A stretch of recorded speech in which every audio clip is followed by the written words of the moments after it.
Hi everyone, EBCL में lesson number 2 FEMA और lesson number 3 foreign exchange transactions, ये दोनों चैप्टर, ये दोनों लेसन आज हम कवर करेंगे। वैसे आपको बता दूं कि लेसन नंबर 2 अलग से होने की कोई ज़रूरत भी नहीं थी। आपके स्टडी मॉड्यूल में स्टडी नोट नंबर जो लेसन नंबर 2 है, चैप्टर नंबर 2, वो इतना छोटा है।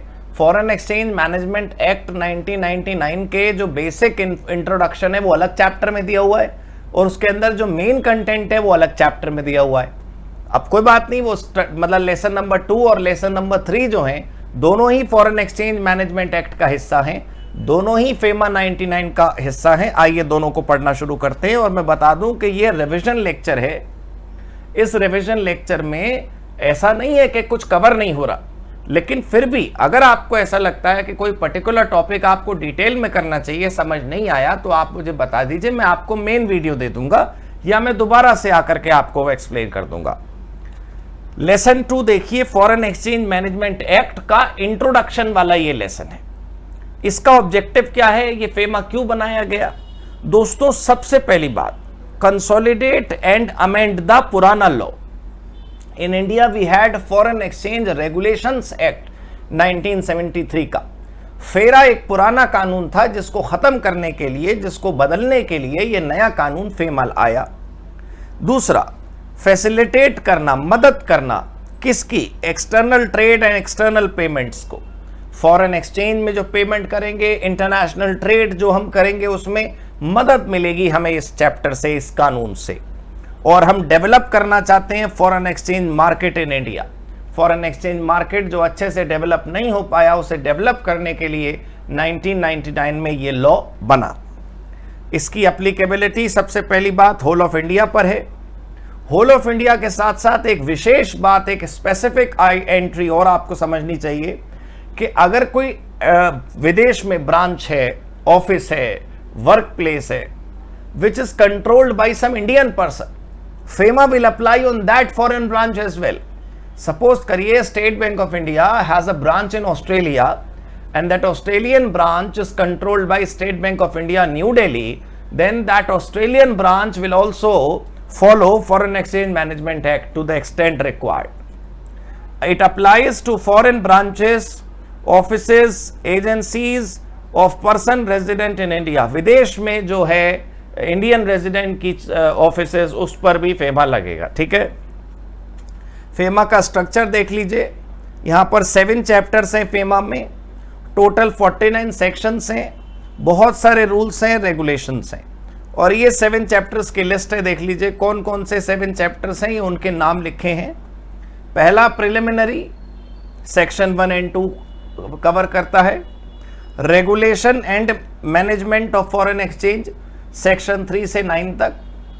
फिर है ऑथराइज्ड पर्सन, सेक्शन 10 से 12 तक। कॉन्ट्रावेंशन एंड पेनल्टीज, सेक्शन 13 से 15। एडजुडिकेशन एंड अपील, सेक्शन 16 से 35।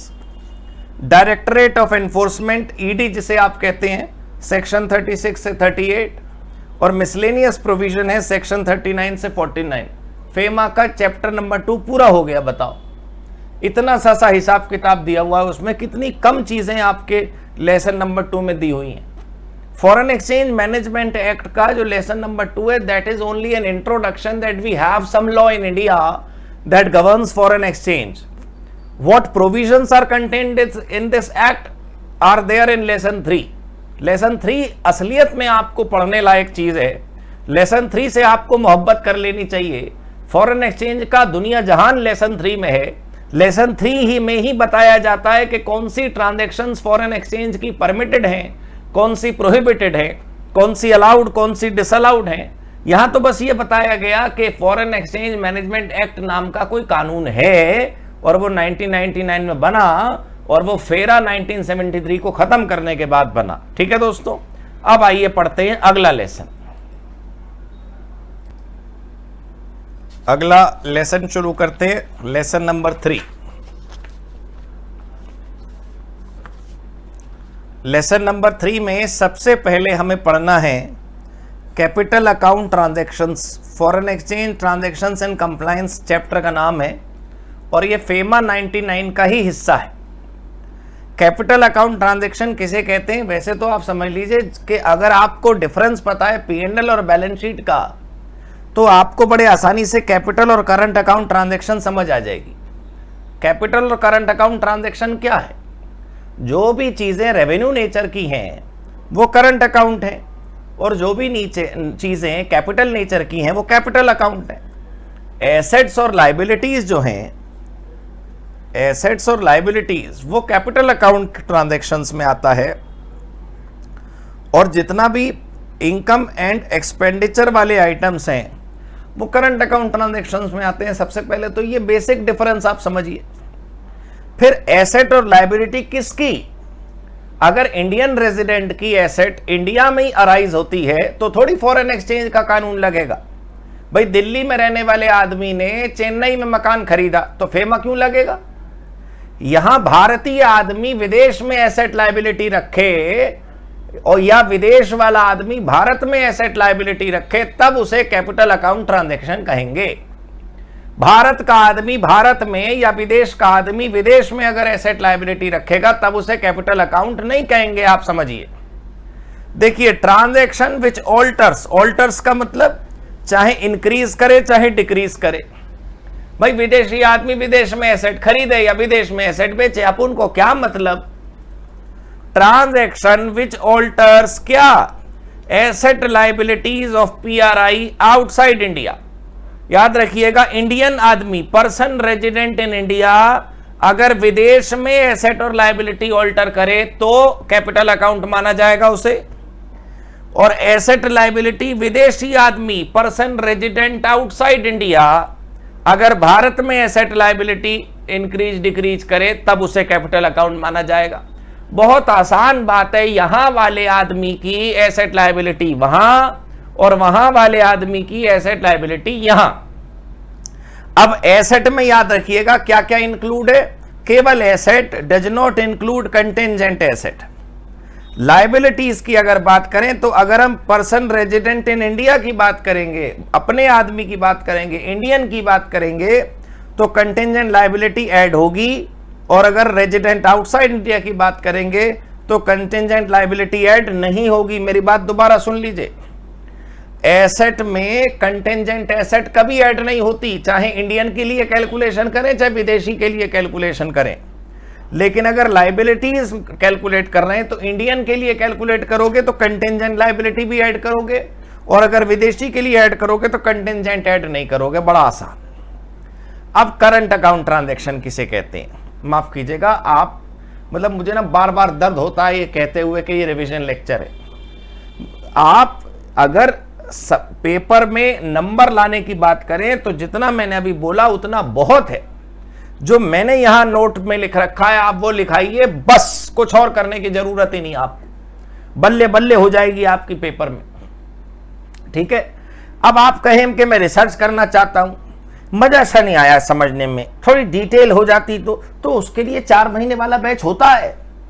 अगर आपका एग्जाम चंद महीनों बाद है, अगर आपका एग्जाम तुरंत है तो आप इतना पढ़िए, बहुत है, ठीक है। कोई अपने दिल में दर्द मत रखिएगा कि बताओ कैपिटल अकाउंट ट्रांजैक्शन 2 मिनट में करवा दी। अरे तो जरूरी है 2 ही मिनट में करवाने के लिए ये क्लास आयोजित हुई है, so that you get the revision done in few hours of the complete subject.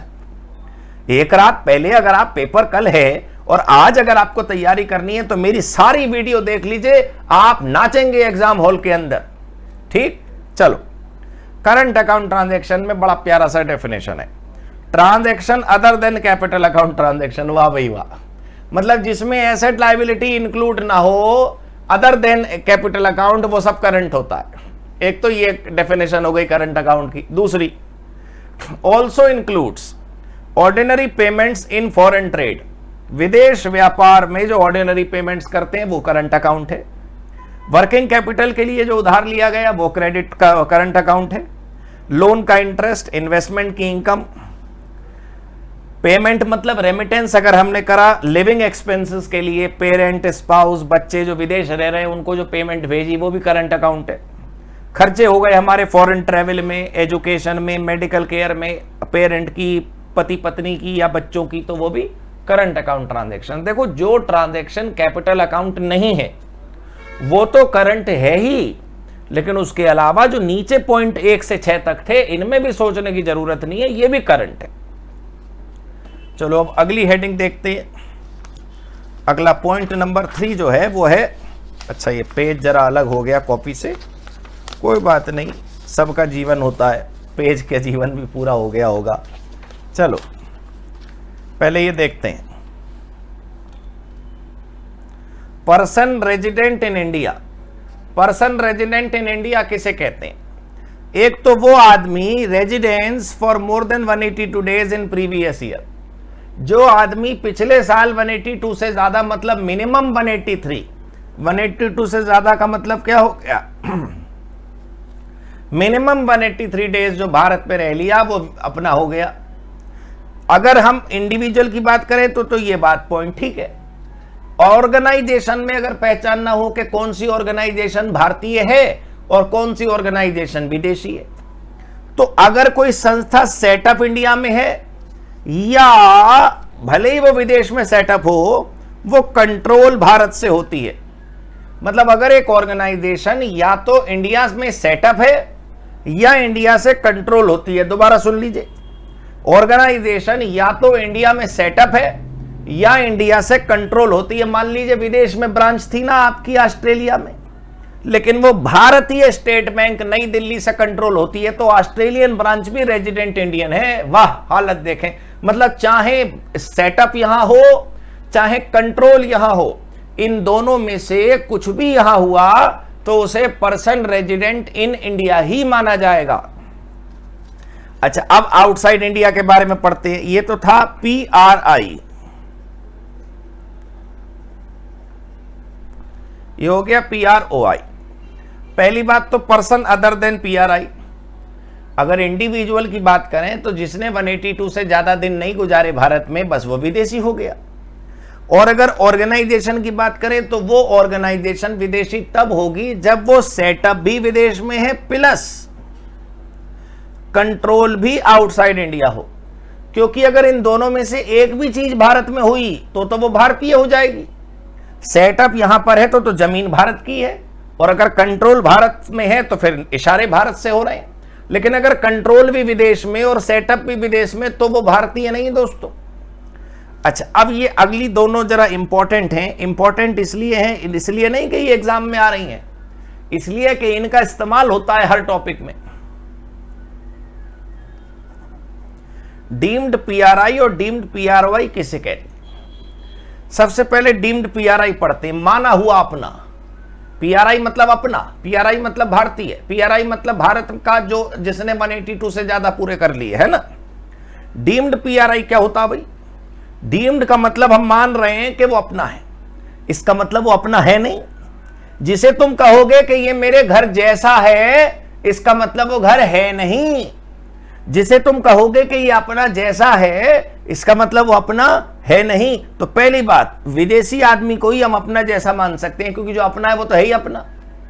तो एक ऐसा विदेशी जो 31 मार्च से पहले केम टू इंडिया, 31 मार्च से पहले कोई विदेशी भारत आया, दोबारा सुन लो, 31 मार्च से पहले कोई विदेशी भारत आया, क्यों आया अभी बताता हूं। स्टेड हियर, और वो 31 मार्च के रात 12 बजे तक भी यही है। मतलब वो चाहे कभी भी आया, लेकिन 31 मार्च तक भारत में ही रहे। वो कितने ही दिन हुए, चाहे 30 को आ जाए और 31 तक भारत में रहे। हमने पूछा ताजमहल देखने आया है क्या तू, क्यों आया भारत में भला बटा बेटा? वो कह रहा है जी मैं तो नौकरी करूंगा और यहीं बस जाऊंगा। वो कह रहा है जी मैं बिजनेस करूंगा यहीं बस जाऊंगा, वोकेशन करूंगा यहीं बस जाऊंगा। वो कह रहा है जी मैं तो यहीं योगा करूंगा ऋषिकेश में जीवन भर। मेरी बात समझिए, एक विदेशी जो अपना नहीं था वो 31 मार्च से पहले भारत आया और भारत में ही बस गया, और वो इंडेफिनिट स्टे कर रहा है, उसका पता नहीं कि वो कब जाएगा। तो जो यहां आया और यहां आकर बस गया, हमने मान लिया कि वो अपना ही है, उसे कहेंगे डीम्ड PRI। अपना नहीं था, ये विदेशी था, प्लस ये भारत आया, भारत में ही रह गया इन रीजंस की वजह से, तो उस पराया आदमी को भी हम मान लेंगे कि वो पराया नहीं अपना है। क्लियर? अब देखो आगे, प्रोहिबिटेड करंट, ये डीम्ड PROI क्या होता है? डीम्ड PROI मतलब माना है हुआ पराया, पराया था नहीं आदमी है, PROI था नहीं, पर्सन रेजिडेंट आउटसाइड इंडिया था नहीं, ये माना हुआ पराया है। मतलब ये आदमी पराया है नहीं, हमने इसे मान लिया कि पराया है। तो जिसे तुम पराया मानोगे वो कभी अपना रहा होगा। तो ऐसा अपना who went outside India before 31st मार्च, जो विदेश चला गया, ओहो, हमने कहा उससे तुसी ना जाओ, वो करा जी मैं तो असी तो जाएंगे ही। went outside India before 31st March, did not come back, गया और बस गया, लौट कर नहीं आया। पिछले साल नौकरी के लिए गया, बिजनेस के लिए गया, वोकेशन के लिए गया, इंडेफिनिट स्टे के लिए गया, उन्हीं रीजन से गया जो ऊपर बताए थे। इसका मतलब है कि वो आदमी जो है तो अपना सारा 365 में से एक दिन पहले 30 मार्च की रात को गया। 364 जिसने भारत में गुजारे, जो पूरा तरीके से अपना था, उसे भी हम पराया मान लेंगे अगर वो आखिरी दिन ही सही लेकिन विदेश चला जाए और बोले अब मैं नहीं आऊंगा लौट के, तो हम मान लेंगे बेटा तू तो पराया हो गया। ठीक है, अब आइए पढ़े। प्रोहिबिटेड करंट अकाउंट ट्रांजैक्शंस क्या है? कोई भी व्यक्ति नीचे दी गई करंट अकाउंट ट्रांजैक्शंस परफॉर्म नहीं कर सकता। नीचे दी गई करंट अकाउंट ट्रांजैक्शंस प्रोहिबिटेड है। उनका कहने का मतलब है नीचे दी गई ट्रांजैक्शंस के लिए फॉरेन एक्सचेंज आपको नहीं मिलेगा। प्रोहिबिटेड का मतलब यह है कि ये वाले काम अगर फ्री में करने हो तो कर लो। मान लो आपको डॉलर चाहिए, आप रिजर्व बैंक या किसी बैंक की ब्रांच पे गए और आपने पूछा जी हमें डॉलर चाहिए। रिजर्व बैंक कह रहा है बेटा डॉलर क्यों चाहिए? आप कह रहे हो जी हमें इन कामों के लिए डॉलर चाहिए, तो बैंक नहीं देगा। फ्री में करने हो तो कर लो। नीचे दी गई ट्रांजैक्शंस के लिए फॉरेन एक्सचेंज प्रोहिबिटेड है। अब क्यों? अब वो रिसर्च की बात है, छोड़ो। नेपाल भूटान का ट्रैवल, लॉटरी, रेसिंग और riding, band magazine, prescribed magazine, football pool, sweepstakes, commission on export through subsidiary और joint venture, commission on credit export beyond 10%, credit export मतलब उधार export, call back services of telephone, remittance of interest income on funds held in non resident special rupees scheme. याद रखना है special rupees scheme, these are the keywords. अगर किसी question में ये transaction मिले तो आप कह देना जी ये तो प्रोहिबिटेड है। क्लियर हो गई बात? चलो पॉइंट नंबर 7 तक पढ़ लिए। मैं जरा कागज हटा दूं। हाँ हट गया जी। अब पॉइंट नंबर 8 पढ़ते हैं। पॉइंट नंबर 8 में लिखा है जी कुछ ऐसी भी ट्रांजैक्शंस होती हैं जो अलाउड हैं, प्रोहिबिटेड नहीं है, उनके लिए डॉलर मिल जाएगा आपको, लेकिन prior approval of central government चाहिए। वो ट्रांजैक्शन जो कहां लिखी है? शेड्यूल 2 में। जैसे फॉर एग्जांपल बताऊं आपको, कल्चरल टूर। मान लो पेरिस में दिवाली नाइट करनी है आपको, ताकि वहां रह रहे भारतीयों में भारतीय कल्चर और फैले, तो फिर वो जो ट्रांजैक्शन स्पेसिफाइड इन शेड्यूल 2 जैसे कल्चरल टूर है, उसके लिए आपको डॉलर चाहिए तो बैंक से मिल जाएगा, करंट सेंट्रल गवर्नमेंट का अगर अप्रूवल है तो। Prior approval of RBI for current account transaction. अब कुछ ट्रांजैक्शंस जो प्रोहिबिटेड थी उनको हटा दो, कुछ ट्रांजैक्शन जो ऊपर शेड्यूल 2 में लिखी है कल्चरल टूर वाली जैसे, उनको हटा दो। अब जितनी भी बची वो सब अलाउड है $2.5 लाख तक। The remaining all transactions are allowed up to $250,000। अगर आपको इतने डॉलर में भी आपका काम नहीं चलता, न जाने क्या करना है विदेश में जाके आपको, तो आपको रिजर्व बैंक का अप्रूवल चाहिए। मतलब ये लिमिट है, up to this limit RBI approval is not needed. Please याद रखिएगा, वो करंट अकाउंट ट्रांजैक्शन जो प्रोहिबिटेड है उन्हें हटा दो, वो ट्रांजैक्शन जिनके लिए सेंट्रल गवर्नमेंट अप्रूवल चाहिए उन्हें हटा दो, और बची हुई जितनी भी बची उन सारी ट्रांजैक्शंस को मिला दो। वो अगर $2,50,000 तक में हो जाती हैं, जैसे education, foreign travel, business tour, medical treatment, इतने डॉलर में हो जाता है तो बहुत बढ़िया। इससे ज्यादा चाहिए तो रिजर्व बैंक का अप्रूवल चाहिए। ठीक है, ये तो है इंडिविजुअल के लिए। और अदर देन इंडिविजुअल के लिए 4 ट्रांजैक्शंस हैं। देखो ये नीचे इनमें लिमिट दी हुई है, ये देख रहे हो ना, मोर देन का साइन लगा है। जो लिमिट दी हुई है, अगर इससे ज्यादा की ट्रांजैक्शन करोगे तो रिजर्व बैंक का अप्रूवल चाहिए। पहला, विदेश में किसी एजुकेशनल इंस्टीट्यूशन को दान दे रहे हो आप, 1% of foreign exchange earning of last 3 year, average नहीं करना है, टोटल 3 साल में जितना तुमने विदेश से पैसा कमाया उसका 1%। या 5 lakh US dollar, whichever is less, इनमें से जो कम हो वो लिमिट बन जाएगी। उतनी लिमिट तक का डोनेशन दोगे तो रिजर्व बैंक से अप्रूवल नहीं चाहिए, उससे ऊपर दोगे तो रिजर्व बैंक का अप्रूवल चाहिए। Commission to property agent abroad, संपत्ति भारत में बिक रही है, आपकी एसेट बनारस कानपुर में बिक रही है इंडिया में, एजेंट आपने विदेश में ढूंढा, जन क्यों, उसको कमीशन दोगे आप। अच्छा, $25,000 या प्रॉपर्टी वैल्यू का 5%, $25,000 या प्रॉपर्टी वैल्यू का 5%, इन दोनों में से जो हायर हो उतने तक का आप रियल एस्टेट एजेंट को कमीशन दे सकते हो, प्रॉपर्टी डीलर को। इससे ज्यादा देना है तो रिजर्व बैंक का अप्रूवल चाहिए। पी जाओ बातें बिल्कुल, लिमिट्स को याद कर लो। कोई कंसल्टेंट है जिससे आपने कंसल्टेंसी ली, तो अगर आपने जिस बात के लिए कंसल्टेंसी ली वो अदर देन इंफ्रास्ट्रक्चर है तो $10 लाख तक आरबीआई अप्रूवल नहीं चाहिए। अगर इंफ्रास्ट्रक्चर के मामलों में कंसल्टेंसी लिया आपने, उसका पेमेंट करना है आपको, उसके लिए डॉलर चाहिए, तो $1 करोड़ तक का लिमिट है, उस तब तक अप्रूवल नहीं चाहिए रिजर्व बैंक का, उसके ऊपर चाहिए। कोई कंपनी भारत में खुली, उसका रीइंबर्समेंट हो रहा है खर्चों का, तो 5% ऑफ पैसा जो भारत में आया, इन्वेस्टमेंट जो भारत में आई, एफडीआई जो भारत में आई, मनी जो भारत में आई, उसका 5% और $1 lakh US dollar, whichever is higher, इतने रुपए तक, इतने डॉलर तक, इतनी लिमिट तक आरबीआई अप्रूवल नहीं चाहिए, इसके ऊपर आरबीआई अप्रूवल चाहिए।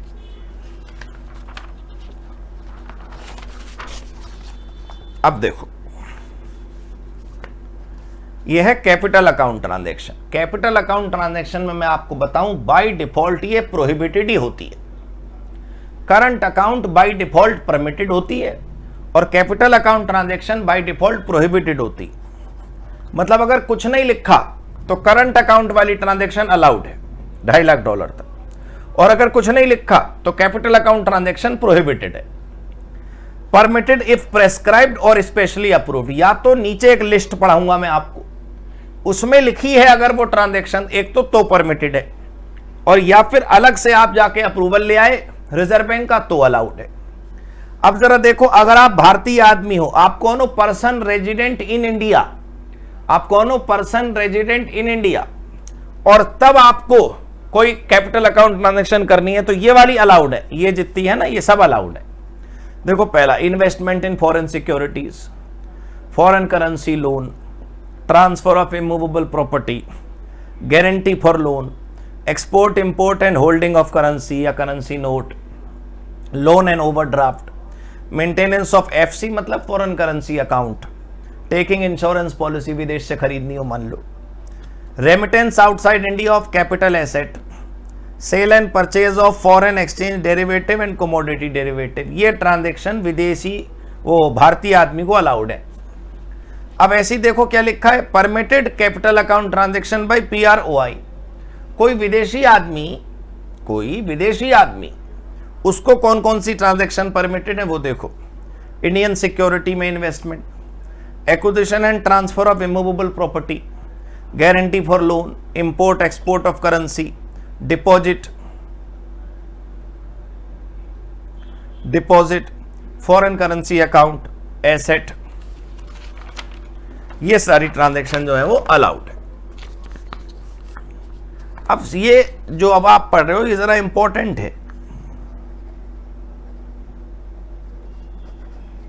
ये क्या है, अगर कोई विदेशी आदमी भारत में पैसा लगाएगा, investment prohibited for PROI, person resident outside India, जो भारत में इन्वेस्टमेंट करेगा वो कहीं भी करे, यहां नहीं कर सकता, वो चिट फंड में पैसा नहीं लगा सकता, निधि कंपनियों में पैसा नहीं लगा सकता, एग्रीकल्चर प्लांटेशन में पैसा नहीं लगा सकता, रियल एस्टेट में पैसा नहीं लगा सकता, फार्म हाउस में पैसा नहीं लगा सकता, trading in transferable development right में पैसा नहीं लगा सकता। राइट, कभी अलग से बात करेंगे ट्रांसफरेबल डेवलपमेंट राइट क्या होते हैं। मैंने अलग अलग शॉर्ट्स बनाए, शॉर्ट्स मतलब वीडियो, छोटी छोटी वीडियो अलग अलग टॉपिक्स पर, जैसे TDR किसे कहते हैं, कैपिटल अकाउंट किसे कहते हैं, तो कभी आपका दिल करे तो आप देखिएगा उनको भी। Acquiring property outside India by PRI, भारतीय आदमी विदेश में जाकर लंदन में जमीन खरीद रहा, तो कैसे खरीद सकता, इनहेरिटेंस, लंदन वाली मौसी हमारे नाम कर गई तो हम क्या करें। एक्वायर्ड ड्यूरिंग रेजिडेंशियल स्टेटस, हम कभी लंदन में ही रहते थे वहीं का हमारा रेजिडेंशियल स्टेटस था, तो वहां हमने एसेट खरीद ली तो कोई बात नहीं। 8 जुलाई 1947 से पहले की एसेट खरीदी है तो कोई बात नहीं। रेजिडेंट फॉरेन करेंसी अकाउंट से खरीदी है तो कोई बात नहीं। Jointly with relative who is PRY, आपका कोई विदेशी रिश्तेदार है उसके साथ मिलकर आपने खरीदी तो कोई बात नहीं। गिफ्ट में आपको मिली तो कोई बात नहीं। रिपेट्रिएशन किसे कहते हैं? रिपेट्रिएशन का मतलब होता है जैसे आपने विदेश में से एक्सपोर्ट करा, मान लो आपने इंडिया से गुड्स या सर्विस, तो विदेश से विदेश को आपने माल भेजा, सर्विसेज दी, तो वहां से कमाई हुई ना, आपकी इनकम एक्रू हुई ना, उसे भारत क्यों नहीं ला रहे आप? वसूलो भाई। आपने जिसे एक्सपोर्ट करा यार वो पेमेंट नहीं कर रहा, पेमेंट करवाओ उससे। विदेशी मुद्रा जो तुमने कमाई उसे भारत लाओ, फॉरेन एक्सचेंज जो तुमने कमाया उसे इंडिया लाओ, इसे रिपेट्रिएशन कहते हैं। Bringing back to India, foreign exchange जो अर्न करा आपने। गिफ्ट, इनहेरिटेंस, दिख रहा है ना? गिफ्ट में अगर आपको कोई मिला है तो जरूरी नहीं भारत में लाना, वहीं रख लो। इनहेरिटेंस में कोई चीज है तो जरूरी नहीं उसे बेच के पैसे यहां लाने, वहीं रख लो। और स्पेसिफाइड लिमिट अगर रिजर्व बैंक बताएगा तो जो भी लिमिट सरकार बताएगी, वैसे $2000 है तो उसे भारत लाने की जरूरत नहीं है, वहीं रख लो, कोई बात नहीं। चलो छोटे छोटे 2-4 टॉपिक और हैं। देखिए, possession and retention of foreign currency and coins. अगर आप foreign currency other than coin रखना चाहते हो तो $2000 पर पर्सन की लिमिट है, अपने पास रख लो, कोई बात नहीं, सरेंडर करने की जरूरत नहीं है। वैसे अगर आपके पास डॉलर है तो आपको उसे सरकारी अधिकारी के पास या मनी चेंजर के पास या फॉरेन एक्सचेंज में जमा कराना पड़ता है कि लो भाई ये डॉलर मेरे पास है, आप रख लो, नहीं तो माना जाएगा आप विदेश से डॉलर चुरा के लाए हो। 2000 तक रख लो, बाकी के सरेंडर करने। कॉइन्स अगर आपके पास है विदेशों के तो कोई बात नहीं, वो कितने भी रख लो। ऑथराइज्ड पर्सन कौन होता है? अरे वो लोग जो फॉरेन एक्सचेंज में डील करते हैं, जिनसे पैसे देकर डॉलर ले सकते हो या डॉलर देकर पैसे ले सकते हो। इसमें 4 प्रकार के ऑथराइज्ड पर्सन होते हैं। ऑथराइज्ड डीलर जो होलसेल क्वांटिटी में डील करता है, मनी चेंजर जो रिटेल क्वांटिटी में डील करता है, कम क्वांटिटी में डील करता है, ऑफशोर बैंकिंग, ऑफशोर मतलब विदेश, मतलब आपके अपना देश का बैंक है, उसकी ब्रांच आपको विदेश में मिलेगी तो थोड़ा अच्छा लगेगा, थोड़ा आसानी रहेगी फॉरेन एक्सचेंज रिसीव करने में। भैया आप चाइना गए, चाइना के एयरपोर्ट पर, शंघाई के एयरपोर्ट पर आपको स्टेट बैंक ऑफ इंडिया मिले, पंजाब नेशनल बैंक मिले, तो आपको कितना प्यारा सा लगेगा। चाहे वैसे बड़ी नफरत हो आपको इन बैंकों से कि सरकारी है कौन जाए, वहां आपको दिखेगा अरे भारत का बैंक है, तो वहां मनी चेंज हो जाएगा ना। वैसे ही विदेश के बैंक की भारत में भी ब्रांच होती है, वहां हम फॉरेन एक्सचेंज चेंज कर सकते हैं। या अदर्स मतलब कुछ लोग ऐसे हैं, कुछ ऑफिसेज ऐसे हैं जो वैसे मनी चेंजिंग का काम नहीं करते, लेकिन कभी कभी उन्हें मनी चेंजिंग का काम दे दिया जाता है। जैसे ताजमहल का काउंटर, टिकट काउंटर है ताजमहल का, वहीं पर यूपी सरकार कह रही है विदेशी मुद्रा भी मिलेगी आपको। कोई होटल है, होटल का मैनेजर कह रहा है यहीं मिल जाएगी आपको विदेशी मुद्रा, हमने लाइसेंस ले रखा है, तो वो अदर्स में आ गए। जितने भी ऑथराइज्ड पर्सन है उनको लाइसेंस आरबीआई देता है, उनको रेगुलेट भी आरबीआई करता है। एडजुडिकेशन एंड अपील मतलब फॉरेन एक्सचेंज मैनेजमेंट एक्ट का ये कानून अगर आपने नहीं फॉलो करा, अगर कोई सजा होगी, अगर कोई फैसला होगा, कोई जुर्माना लगेगा, फिर उसके बाद आप अपील करेंगे तो उसकी हायरार्की क्या है? सबसे पहले एडजुडिकेटिंग अथॉरिटी फैसला सुनाती है, उसके 45 दिनों में आप अपील फाइल कर सकते हो स्पेशल डायरेक्टर अपील के यहां पर। अगर आप खुश नहीं है तो 45 दिन में अपीलेट ट्रिब्यूनल के पास आप अपील कर सकते हैं। उससे भी आप खुश नहीं है तो 60 दिन में आप हाई कोर्ट में अपील कर सकते हैं। उसके बाद सुप्रीम कोर्ट जा सकते हैं, लेकिन फेमा में लिखा नहीं, वो तो वैसे भी जा सकते हैं। एनफोर्समेंट डायरेक्टरेट बनाई है भारत सरकार ने, उसका काम है इन्वेस्टिगेशन करना इन मामलों में, विदेशी मुद्रा फॉरेन एक्सचेंज के मामलों में, इंप्लीमेंट करवाना, लॉ को एनफोर्स कराना। अच्छा, इसका नाम ही है एनफोर्समेंट डायरेक्टरेट, इस ऑफिस का नाम ही है एनफोर्स कराना, किसी ना किसी तरह लॉ को लागू करवाना। Foreign exchange management act, prevention of money laundering act को इंप्लीमेंट कराने का ही काम है एनफोर्समेंट डायरेक्टरेट का। इनकी टीम जाती है इन्वेस्टिगेशन करने, जगह जगह सवाल जवाब पूछने।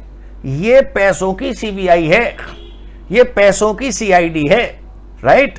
चलो, कंपाउंडिंग किसे कहते हैं? देखो कोई केस हो जाए किसी पर, 10-12 हियरिंग हुई, 2-4 साल केस चला, फिर एक फाइन लगा दिया गया, फिर वो छूट गया, तो जो आदमी पर आरोप लगे हैं वो अदालत में कह रहा है जज साहब देखो 4 साल केस चलाओगे फिर मुझ पर फाइन लगाओगे, मैं अभी फीस दे रहा हूं, मुझे माफ करवा दो। ये रिश्वत नहीं है, और ये हर केस में हो भी नहीं सकती कि आप हत्या कराओ और जज से बोलो पैसे लेके छोड़ दो। No no no no no, there are matters in which compounding is permitted, there are matters in which compounding is not permitted. आप तो सीएस में हैं, सब डिटेल में पढ़ेंगे आप। Should not be a repeated offence, पहली बात, अगर आप पैसे देकर कंपाउंडिंग कराना चाहते हो तो 3 साल के अंदर ये रिपीट ऑफेंस नहीं होना चाहिए। पता चला पिछले 3 साल में ऐसा ही अपराध करके तुम छूट गए, आए थे बाहर। Required approval must be obtained, approval किससे चाहिए होता है? आरबीआई से। Should not be serious contravention, मतलब कोई टेररिज्म फंडिंग ना हो, कोई बड़ी मनी लॉन्ड्रिंग का केस ना हो, ऐसा सीरियस ऑफेंस ना हो जिसमें अदालत को लगे कि आपको ये कंपाउंडिंग नहीं देनी चाहिए।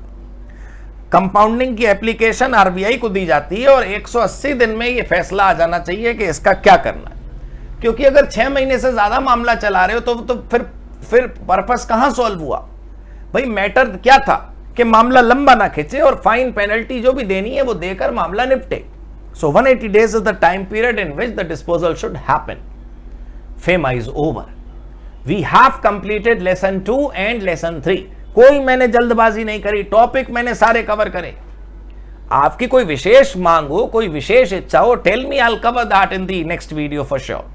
Right? Thank you so much guys. God bless you. Goodbye. Happy CS.